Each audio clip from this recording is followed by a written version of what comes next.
ان کا بھی مطالبہ ہے کہ عمران خان کو رہا کیا جائے۔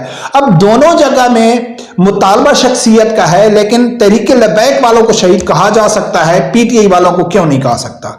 اس لیے ناظرین کے تحریک لبیک کا جو لیڈر تھا حافظ سعد حسین رضوی صاحب، وہ جیل میں تھے۔ اس کا جرم یہ تھا کہ وہ مطالبہ کرتا تھا کہ ایک گستاخ ملک کے سفیر کو نکالا جائے۔ اس کا مطالبہ کیا تھا؟ اس کی غلطی کیا تھی؟ اس کا جرم کیا تھا جس جرم کی وجہ سے اس کو جیل میں ڈالا گیا؟ کہ وہ کہتا تھا کہ بھائی جو پاکستان میں سفیر ہے اس ملک کا، جس نے نبی اکرم صلی اللہ علیہ وسلم کی شان میں گستاخی کی، اس کو رہا کرو۔ اس جرم کی وجہ سے حکومت نے اس کو جیل میں ڈالا ہوا تھا۔ اور دوسرا شخص کون ہے کہ جس نے 9 مئی واقعہ کیا، جس نے یعنی کہ توشہ خانہ سے کرپشن کیا ہے، توشہ خانہ کا مال بیچا ہے، جس نے القادر یونیورسٹی کے نام پہ $190 ملین اس نے یعنی کہ اس کی کرپشن اس نے کی ہے، جس نے 9 مئی واقعہ کیا، جس نے بغاوت کی۔ اب سوال یہ ہے کہ عمران خان نے بغاوت کیوں کی، کہ میری حکومت کیوں گرائی گئی؟ ہاں، حکومت پہ آتے ہیں کہ کیا عمران خان جب حکومت کر رہا تھا تو وہ کیا ملک کو اسلامی طرز زندگی سے لے کے جا رہا تھا، ریاست مدینہ بنا رہا تھا؟ جب وہ کس طرح ملک کو جائے؟ ہاں، وہ حکومت کر رہا تھا تو گستاخوں کو رہا کر رہا تھا، وہ حکومت کر رہا تھا تو فحاشی پھیلا رہا تھا، وہ حکومت کر رہا تھا تو علماء اکرام کے اوپر تشدد کر رہا تھا، ظلم کر رہا تھا، ان کو جیلوں میں ڈال رہا تھا، FATF کے نام پہ مدارس کے اوپر پابندیاں لگا رہا تھا۔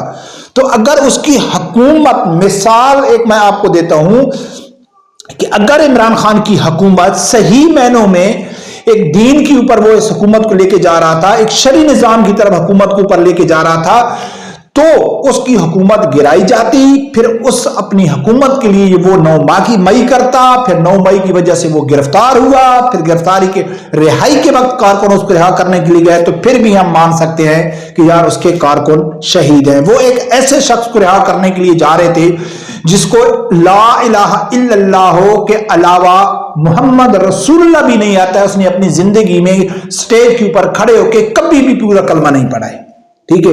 اور اس نے اعلانیہ تسلیم کیا ہے، یہ کوئی الزام نہیں ہے، اس نے ٹی وی میں آ کے تسلیم کیا ہے کہ آسیہ مولودہ کو میں نے رہا کیا، جو ایک گستاخہ تھی۔ اس نے سب کچھ تسلیم کیا ہے، اس نے گستاخوں کو سپورٹ کیا ہے۔ اس کی رہائی کے لیے اگر کوئی آدمی جائے گا تو وہ اگر مارا جائے گا تو ہماری نظر میں وہ مر گیا ہے، وہ شہید نہیں ہے۔ ہاں، آدمی افسوس کر سکتا ہے کہ یار نہیں مرنا چاہیے، کسی کے اوپر نہیں ظلم ہونا چاہیے، لیکن ان کو ہم شہید نہیں کہہ سکتے جو ملک میں بغاوت کر رہے ہیں۔ اب دوسرے نمبر پہ جو کنٹینر کے اوپر نماز پڑھ رہا تھا، اب ناظرین یہ تو بالکل غلط ہے۔ نیت اللہ کی ذات جانتا ہے، ظاہری صورت میں کوئی کسی کو نہیں پڑتا ہے، نیت اللہ کی ذات جانتا ہے۔ وہ ٹک ٹاکر تھا، اس کی کیا نیت تھی، کیا کچھ تھا، لیکن جو لوگ وہاں ملازمین جو اوپر کھڑے تھے سیکورٹی والے، ان کو چاہیے تھا کہ وہ انتظار کرتے اور اس کو اپنی نماز تو یا دعا پڑھ رہا تھا یا نماز میں بیٹھا ہوا تھا تو اس کو پوری کر دیتے، پھر اس کو گرفتار کرتے یا نیچے دھکا دیتے۔ ایک غلطی تو ہے، یہ تو ہم کو ماننا پڑے گی، لیکن اس کو اتنا بڑا چڑھا کے بیان کیا جا رہا ہے کہ یار وہ دیکھو نماز پڑھ رہا تھا، دیکھو جی نماز کی حالت میں، دیکھو جی نماز کی حالت میں۔ ہم نے علماء کرام سے سنا ہے کہ اگر آپ کی نماز دکھاوے کی نماز ہوگی، آپ کی نماز کامل نہیں ہوگی تو وہ آپ کے منہ پر مار دی جائے گی، آپ الٹا گناہگار ہوں گے۔ اگر آپ دکھاوے کی نماز پڑھتے ہیں، آپ کی نیت خالصتاً دکھاوے کے لیے ہے، ٹھیک ہے نا، تو وہ آپ کی نماز نہیں ہے۔ تو ناظرین اس کو ڈبل کنٹینر جو غالباً 20 فٹ اونچائی بنتی ہے، اس سے بھی زیادہ بنتی ہے، اور وہ اکیلا تھا، وہ اس کے اوپر چڑھا کیوں، کس لیے چڑھا؟ نماز پڑھنے کے لیے؟ کیا نیچے جگہ نہیں تھی یا نزدیک مسجد نہیں تھی؟ تو اس نے اوپر جا کر نماز کس لیے پڑھی؟ تو یقیناً ناظرین وہی جو میں نے شروع میں بات کیا ہے کہ اللہ تعالیٰ معاف کرے کہ میرے سے کچھ غلطی ہو جائے، تو اس میں واضح ایک چیز نظر آ رہی ہے کہ وہ نماز سے زیادہ اس کا دکھاوا تھا، اور ہو سکتا ہے کہ اللہ کی ذات کو یہ چیز پسند نہ ہو، اس دکھاوے کی صورت میں اس کو یعنی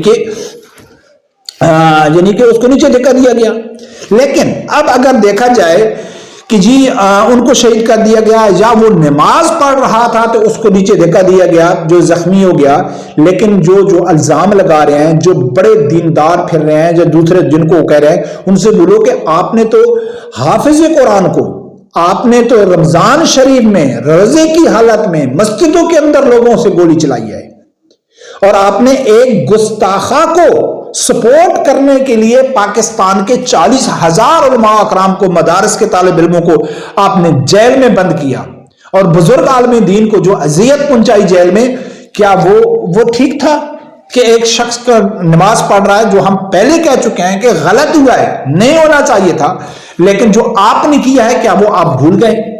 تو ناظرین، یہ سب سیاست ہو رہی ہے، اسلامی ٹچ ہو رہا ہے. لیکن مجھے سب سے زیادہ مزہ اس چیز کا آیا کہ عمران ریاض نے ماشاءاللہ اپنے علی امین گنڈا پور کو اور پنکی پیرنی کو کیا کہہ دیا؟ بے غیرت کہہ دیا. یہ سنو کیسے. علی امین گنڈا پور صاحب لوگوں کو کیا کہہ کے لے کر گئے تھے، آپ کو یاد ہے؟ وہ یہ کہتے تھے کہ ہم نہیں آئیں گے تو ہمارا جنازہ پڑھ لینا، ہم نے نہیں آنا ڈی چوک سے. یعنی علی امین گنڈا پور کو یہ پتا تھا کہ ڈی چوک پہ گولیاں مار کے قتل کر دیا جائے گا. رستے میں بشرا بی بی نے دعویٰ کیا کہ میں اکیلی بھی رہ گئی تو میں وہیں پہ رہوں گی، آپ نے میرا ساتھ دینا ہے، آپ غیرت مند ہیں. اب وہ پشتون تو غیرت مند تھے، وہ تو وہاں کھڑے ہو گئے، انہوں نے تو گولیاں بھی کھا لی.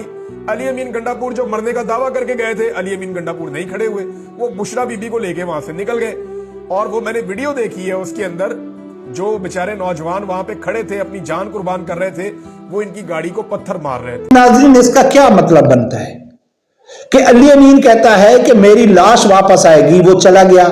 بشرا بی بی کہہ رہی تھی کہ غیرت مند پٹھان آخر تک میرے ساتھ کھڑے رہیں گے، سب چھوڑ کے چلے جائیں گے، میں اکیلی کھڑی رہوں گی. اس نے لفظ استعمال کیا تھا غیرت مند کا. اب عمران ریاض بھی یہی کہہ رہا ہے کہ بشرا بی بی نے کہا تھا کہ غیرت مند جو آدمی ہوگا وہ وہاں کھڑا رہے گا، اور یہی خود کہہ رہا ہے کہ وہ پٹھان تو غیرت مند تھے جو کھڑے رہے، انہوں نے اپنی جانیں دے دی. لیکن بشرا بی بی چلی گئی، علی امین چلے گئے.